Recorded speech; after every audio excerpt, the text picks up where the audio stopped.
Our company working since 2011, and we're a respectable company. We are a member of Chamber of Commerce. We have license to send Russian people to foreign countries and also work with different countries to employ tailors, CNC operators, babysitters, massage therapists, but to be on the level of respectable company, we need for our clients only employment with testing.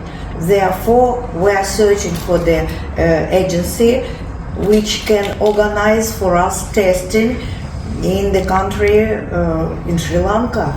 I want to work with this country. I like Sri Lanka. Girls. Need. Еще две надо, да? Girls, да.